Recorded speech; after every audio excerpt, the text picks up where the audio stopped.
여러분 안녕히 주무셨습니까? 새해 아침이 밝았습니다. 오늘 2014년 1월 2일 목요일 말씀으로 드린 오늘의 번제 함께 합니다. 갈라디아서 3장 15절에서 18절까지 말씀으로 같이 하겠습니다. 우리 같이 읽어봅니다. 시작. 형제들아, 내가 사람의 예대로 말하노니 사람의 언약이라도 정한 후에는 아무도 패하거나 더하거나 하지 못하느니라. 이 약속들은 아브라함과 그 자손에게 말씀하신 것인데 여럿을 가리켜 그 자손들이라 하지 아니하시고 오직 한 사람을 가리켜 네 자손이라 하셨으니 곧 그리스도라. 내가 이것을 말하노니 하나님께서 미리 정하신 언약을 430년 후에 생긴 율법이 폐기하지 못하고 그 약속을 헛되게 하지 못하리라. 만일 그 유업이 율법에서 난 것이면 약속에서 난 것이 아니리라. 그러나 하나님이 약속으로 말미암아 아브라함에게 주신 것이라.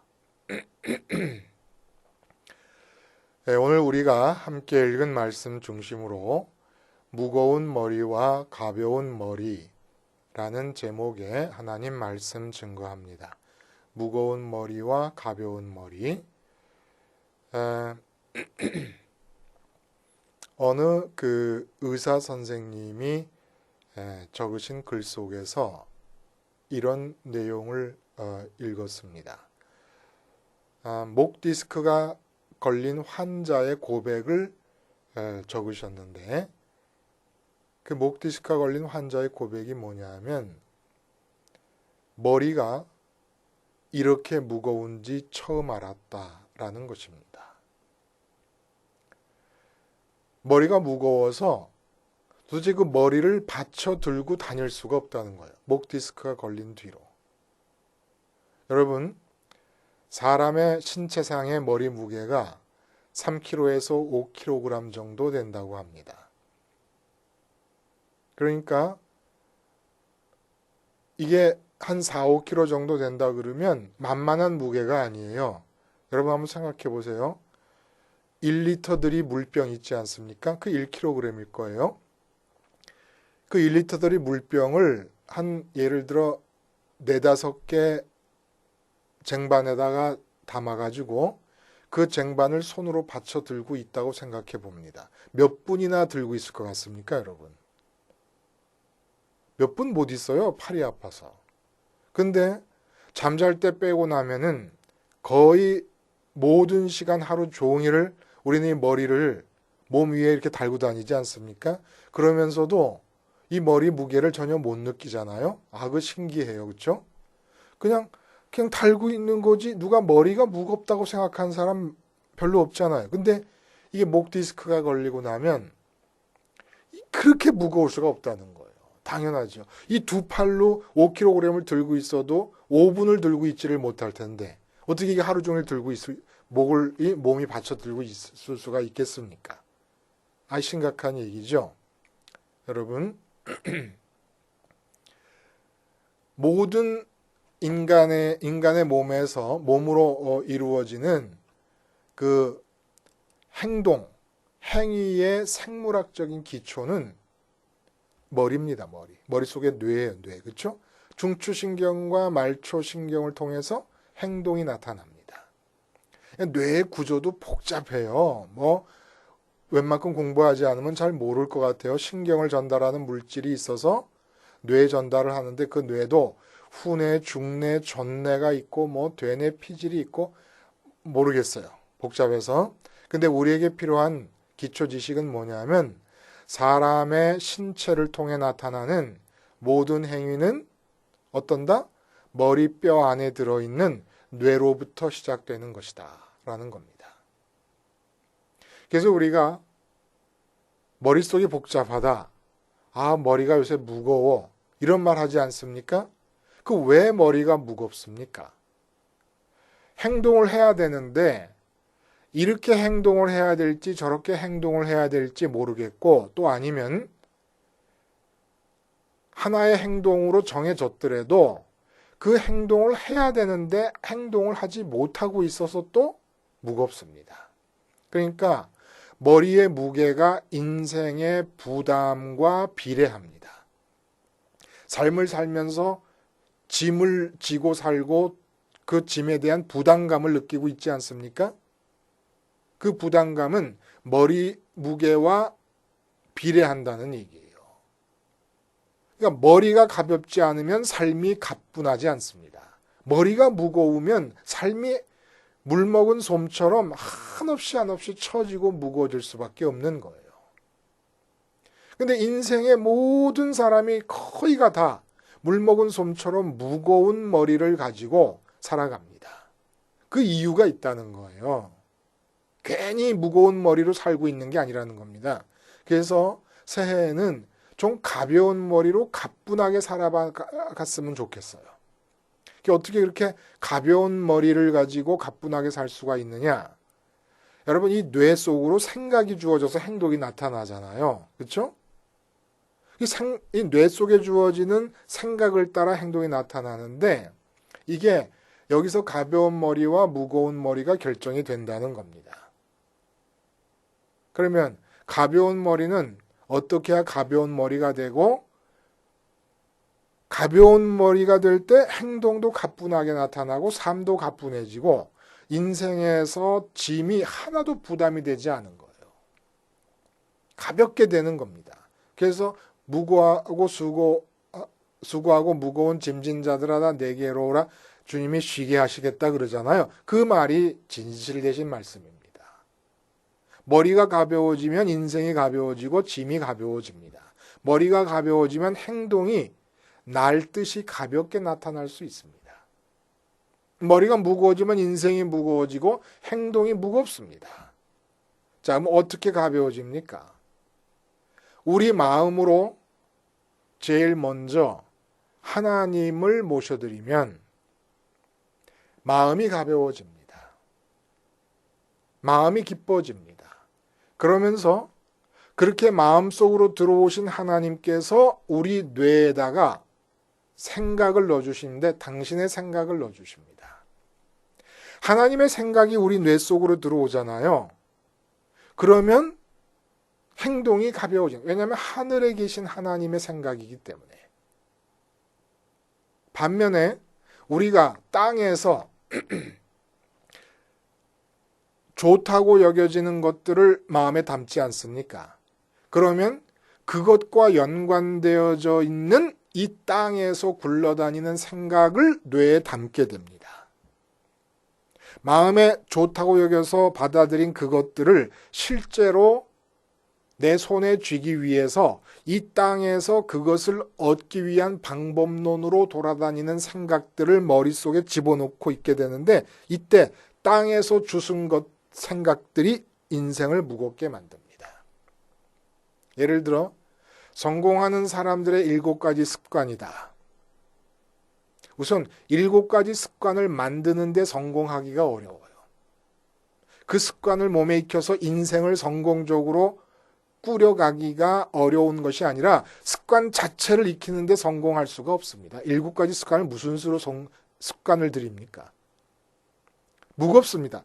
7가지 습관을 읽고 나서는 그 7가지를 다 행해야 된다라고 하는 생각 때문에 인생이 무거워지는 거예요. 율법주의도 마찬가지예요. 10계명을 주셨는데 이 10계명을 실천하는 차원에서 실천의 단계에서 세분화시켜가지고 613개의 조항을 만들었습니다. 유대인들이 바리새인과 율법사 서기관들이 연구해가지고 613개의 조항을 만들었어요. 그러니까 율법 613개 조항은 유대인들이 성공하는 유대인들의 613가지 습관입니다. 성공하는 사람들의 7가지 습관, 마찬가지로 성공하는 유대인들의 613가지의 조항이 바로 이 율법이라는 겁니다. 똑같이 율법주의는 이 세상에서 좋다고 하는 걸 마음에 받아들인 거예요. 근데 그걸 이루기 위해서 취한 행동 원칙이 율법이라는 거죠. 그게 율법주의입니다. 그게 무거운 거예요. 땅에서 좋다고 하는 걸 마음에 받아들이고 그것을 이루기 위해서 이 세상에 돌아다니는 행동 원리를 머릿속에 담을 때 인생은 무거워지는 겁니다.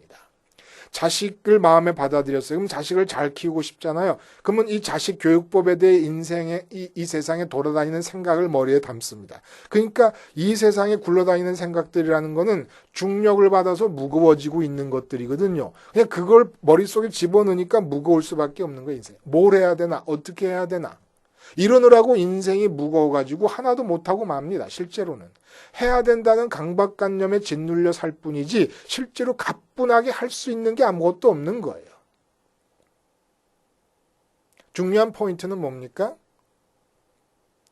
마음이 무엇을 안으로 받아들이느냐에 따라서 머릿속에 들어오는 생각의 질과 내용이 결정된다는 겁니다. 그러니까 생각이 뇌에 들어와야 행동이 나타나는 거예요. 생물학적으로 말해도 순서가 그렇다는 겁니다. 먼저 생각이 있어야 행동이 나타나는데 안 그러면 충동적인 반응일 뿐이지 행동이라고 할 수가 없죠. 근데 생각은 어떨 때 나타나느냐? 내가 마음에서 좋아하는 것이 있을 때 생각이 돌아갑니다. 마음에서 전혀 좋지도 않고 관심도 안 가는데 생각하는 사람은 아무도 없어요. 관심이 가는 것, 좋아하는 것을 생각하게 돼 있고 생각이 있으므로 행동이 나타나게 되는 거지요. 그러니까 포인트는 마음에서 좋아해서 마음 안으로, 비어있는 마음 안으로 받아들이는 이 행위가 믿음이라는 것이고 이게 행위보다 앞선다 이겁니다. 마음에서 뭔가를 받아들이는 이 단계가 행동으로 나타나는 단계보다 훨씬 앞서 있다라는 얘기를 지금 사도 바울은 계속 주장하고 있는 겁니다. 그러니까 하나님과의 관계는 마음 안으로 무엇을 받아들이느냐 마느냐의 단계에서 결정되는 일이지 행위의 문제로 하나님과의 관계를 이어갈 수 있거나 한 것이 아니다라는 얘기를 지금 하는 것이지요. 마음으로 무엇을 받아들이는 게 뭡니까? 이게 바로 믿음의 단계라는 거예요. 마음 심장을 꺼내 이식해 주는 게 믿음 아닙니까? 그 이야기를 아브라함의 예를 들어서 해주고 있습니다. 아브라함에게 하나님께서 복의 근원이 될 것을 약속해 주시지 않습니까? 그리고 내 후손을 통해서 만민이 복을 받을 것이다라는 약속을 창세기 곳곳에 해주시는데 뭐 17장이라든지 28장이라든지 곳곳에 28장은 야곱에 대해서 야곱과 얘기하시면서 아브라함에게 주신 약속을 반복하는 거 아닙니까? 거기도 내 후손이라는 얘기가 나와요. 근데 이게 복수가 아니라 단수로 나온다는 것을 사도 바울이 꼬집습니다. 그래서 그 점을 드러내서 그리스도를 통해서 만민이 구원받게 될 것은 아브라함에게 주신 약속인데 율법, 행위를 해야 되는 원칙으로서의 율법은 그 약속 이후에 430년 뒤에 주어진 것이다. 근데 새삼스럽게 430년 뒤에 나타난 율법, 행위의 원칙을 가지고 행위 이전 단계에서 주어진 그 약속을 어떻게 무효화시켜가지고 이 약속에 대한 믿음을 통해서 복을 받는 게 아니라 어떻게 행위를 통해서 복을 받는다고 얘기를 하고 있는 것이냐. 순서가 틀리지 않았냐. 라는 얘기를 하는 겁니다. 사도 바울의 이 얘기를 통해서 우리가 알 수 있는 것은 아브라함에게 주어진 하나님과의 관계가 이게 복이거든요. 이게 복이에요. 근데 그리스도를 통해서 아브라함에게 주어졌던 그 하나님과의 복으로서의 관계가 모든 사람에게 주어질 것을 약속해 주셨다 이겁니다. 내용이. 그 복의 내용이 뭐냐 하면 우리 창세기 12장 보면 여호와께서 아브라함에게 이르시되 너는 너의 본토 친척 아비 집을 떠나 내가 네게 지시할 땅으로 가라. 이렇게 하고 처음 아브라함과 하나님이 대면하는 장면이 나옵니다. 근데 이 점이 이상한 거예요. 그 앞에 아무 얘기도 없었어요.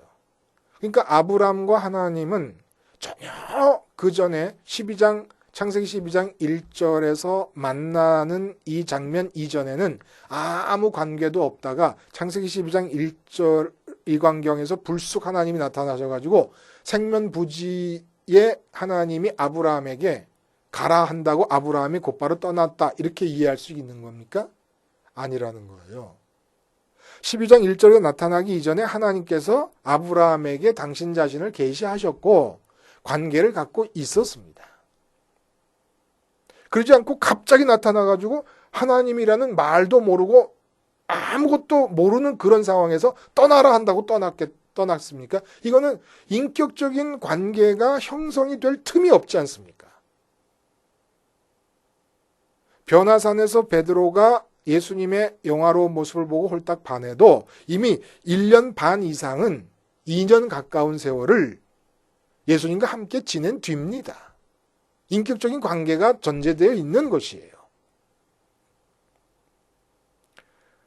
이 12장 1절에 하나님과의 만남의 장면 이전에 있었던 아브라함과 하나님과의 관계를 신약에서 사도행전 7장에서 스데반 집사님이 아주 명약관화하게 간단하게 표현을 해 주십니다. 뭐라 그러냐면 스데반이 가로되 여러분 부형들이여 들으소서 우리 조상 아브라함이 하란에 있기 전 메소포타미아에 있을 때에 영광의 하나님이 그에게 보여 가라사대 내 고향과 친척을 떠나 내가 내게 보일 땅으로 가라 하시니 영광의 하나님이 그에게 보여 이렇게 얘기합니다. 이 영광의 하나님이 그에게 보여라고 하는 이 말에서 우리는 아브라함과 하나님의 관계를 알 수가 있고 그리고 아브라함과 하나님과의 이 관계가 복이고 그 내용이 뭔지는 아직 지금 말씀 안 드렸습니다만은 이 복이 그리스도를 통해서 모든 사람에게 주어질 것이다 라고 하는 것이죠. 그리고 이 복이 주어지는 것은 내가 무엇을 행동을 해야 된다. 행위를 통해서 쟁취한다. 이거 아무 상관없다는 얘기입니다. 행위 이전의 일이라는 얘기입니다. 마음의 문제라는 얘기예요. 행위는 마음에 이런 복이 주어지고 나면은 그 다음에 마음 안으로 임하신 하나님께서 생각을 넣어주실 텐데 이때 하나님이 내 안에 들어오셔서 넣어주시는 생각은 하나도 어렵지 않게 가뿐하게 행할 수 있는 것들이 된다 이 얘기입니다. 이게 바로 로마서에 말하는 성령의 법을 따라 사는 것이다 이거예요. 가뿐하게 사는 겁니다. 머리가 복잡하지 않은 거예요. 자, 그러면 그 복의 내용을 우리가 짐작할 수 있는 실마리를 주는 영광의 하나님이 그에게 보여라고 하는 이 뜻이 무슨 뜻일까요? 말씀드렸어요. 자주 말씀드리고 앞으로도 계속 말씀을 반복해서 드릴 겁니다. 영광의 하나님이라는 것은 하나님은 보이지 않는 분인데 아브라함에게 영광의 하나님이 보였다고 그래요. 그러니까 창세기에서는 계속 천사들이 아브라함에게 나타나는 것으로 보이고 있습니다. 근데 부지 중 손님을 접대했다 그래요. 아브라함이. 그렇게 표현을 하지 않습니까? 부지 중에 접대했다. 그러니까 그 모양이 천사가 오신 거지만은 변화산에서 예수님의 모습처럼 보였기 때문에 영광의 하나님이 보였다고 얘기하는 게 아닙니다. 그냥 부지 중에 대접했다고 하는 얘기는 그냥 우리같이 보통 사람들로 나타나신 거예요. 그러면 이 영광의 하나님이 보였다는 건 무슨 뜻일까? 그렇게 외관상 막 광채가 나는 천사들이 하나님을 대신해서 나타난 게 아니라 그러면 무슨 뜻을 말하는 것일까? 아브라함의 마음에서 하나님이 영화로운 조명을 받게 되셨다 이겁니다. 지금 여러분의 마음에서는 영화로운 조명을 받고 계십니까? 그걸 어떻게 알 수 있습니까? 여러분 새해가 됐어요. 그러면 새해 소원이 뭡니까? 아, 새해에는 내가 돈을 많이 벌어야지. 그러면 영광의 하나님이 보여라는 말 대신에 영광의 돈이 보여라는 말이 됩니다. 새해는 우리 가정에 아무 무탈하게 하는 일이 다 잘 됐으면 좋겠다. 그러면 영광의 가정이 보여라고 말할 수 있는 겁니다. 새해는 내가 꼭 승진해야지 그러면 영광의 승진이 보여. 그 다음에 영광의 승진이 보이면 본문에서 영광의 하나님이 보여 가라사대 떠나라 행동을 요구하잖아요. 마찬가지예요. 영광의 승진이 보이면 그 다음에 내가 어떻게 승진을 해야 될까 생각하며 행동하려고 합니다. 머리가 무거워지기 시작하는 거예요. 영광의 가정이 보여. 그러면 가정의 일을 내가 어떻게 잘 꾸려서 무탈한 가정을 꾸릴 것인가 생각하기 시작하면서 머리가 무거워집니다. 돈을 많이 벌어야 돼. 영광의 돈이 보이지 않습니까? 그러면 그 돈을 어떻게 벌 것인가를 생각하면서 머리가 무거워지기 시작하는 겁니다. 그러니까 영광의 하나에 보인다는 건 무슨 말입니까? 내 마음에 첫 번째로 들어온 주인공이 누구냐라는 것을 말해주는 거예요. 영광의 하나님이라는 얘기는. 영광의 돈이 보이면 첫 번째 소원이 돈 많이 벌어야 되겠다 그러면 돈이 첫 번째로 1등하고 들어온 것이고, 그래서 영광이 돈에 주어진 것이고, 자식이 들어오면 자식이 내 마음에서 1등한 것이고, 건강이 들어오면 건강이 1등한 것이고, 승진 아니면 노처녀 노총각들은 이번 해에는 꼭 결혼해야지 그러면 결혼이 1등으로 들어온 겁니다. 그러니까 결혼을 하려고 그러면 어떻게 하냐 생각하지요. 행동하기 위해서. 결혼 속에서의 내 이력을 갖다 낼까? 아니면 미팅을 자주 할까? 소개팅을 좀 해볼까? 이런 생각들을 하게 되면 무거워지는, 한 해를 무겁게 시작하는 겁니다. 근데 영광의 하나에 보였다는 것은 내 마음에 1등으로 하나님이 들어오셨다는 얘기입니다. 다른 사람 돈 좋아할 때 난 하나님 좋아하는 거예요. 다른 사람 승진 좋아할 때 난 하나님 좋아하는 겁니다. 다른 사람 결혼해야 되겠다는 강박관념 갖고 있을 때 나는 하나님만 마음에 모셔드리는 겁니다. 이게 바로 복이라는 거예요.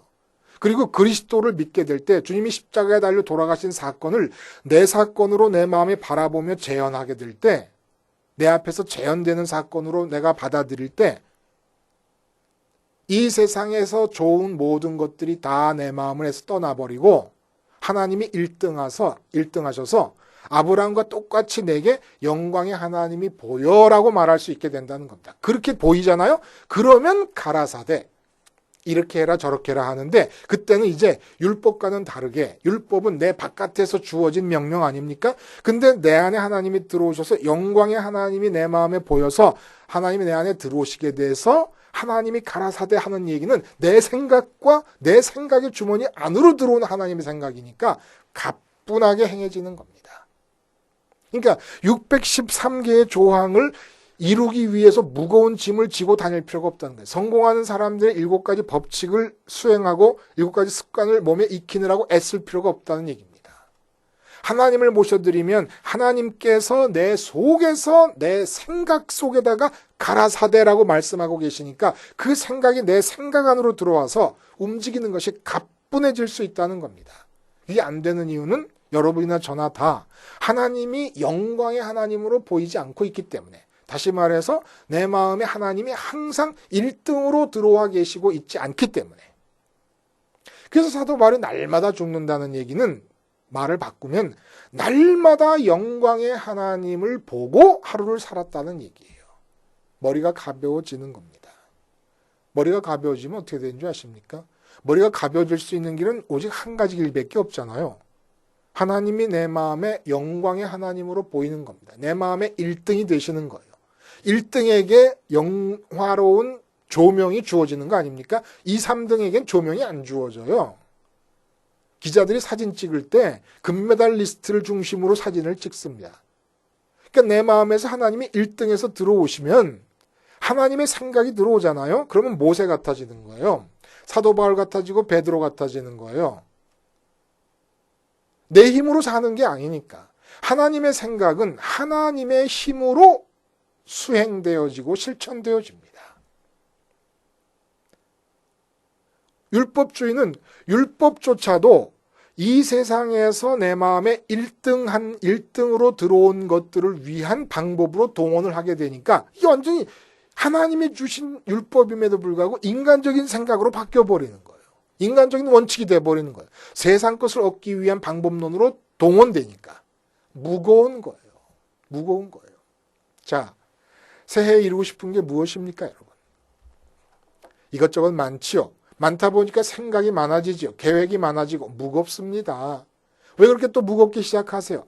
이제 20년, 30년 그렇게 해봤으면 다 아는 거 아니에요? 또다시 되풀이합니까? 이루지도 못할 무거운 계획들을? 그 왜 그런 줄 아십니까? 하나님이 1등을 못하고 있기 때문에 그래요. 내 마음에서. 하나님이 왜 1등 못하는 줄 아십니까? 갈라디아서 1장의 말씀처럼 주님께서 십자가에 매달려 돌아가신 사건이 내 눈앞에 환히 보이는데 그걸 안 보고 있는 겁니다. 십자가만 보면 이 세상에서 좋은 것들이 다 2, 3등 꼴등으로 밀려나게 되고 하나님이 내 마음에서 1등 하시게 되어 있습니다. 이게 약속이에요. 약속. 아브라함이 주신 약속이 지금 이루어지는 거예요. 그렇게 하나님이 1등 되시면 들어오신 하나님께서 가라사대라고 내 마음과 내 뇌 속에 생각을 주실 때 그 생각은 하나님의 힘으로 이루어져 나갈 때 가뿐해집니다. 삶이 가뿐해지는 거예요. 이렇게 한번 가벼운 머리로 가뿐하게 사는 2014년 되기를 소원해 보면 어떨까요? 어떤 일을 하실지 우리 몰라요. 그러나 내 마음은 하나님이 1등이 되면 더 이상 바랄 게 없을 만큼 기뻐지고 만족하게 되는 거예요. 돈을 많이 벌어야지. 그러자 돈 믿는 거라 그랬어요, 여러분. 왜냐하면 돈 벌어야 기쁠 거라고 믿으니까. 돈 벌어야 만족할 수 있을 거라 믿으니까. 승진? 이것도 믿음이라 그랬어요. 승진해야 기쁠 수 있다고 믿으니까. 승진이 나에게 만족을 줄 수 있을 거라고 승진의 힘을 믿으니까. 이게 믿음인 거예요. 오직 하나님만이 만족과 기쁨과 행복의 근원이 되실 수 있습니다. 그러니까 뇌 속에 생각이 주어져서 행동하기 이전에 우리는 마음으로 미리 성공하고 하루하루 매일매일을 살아갑시다.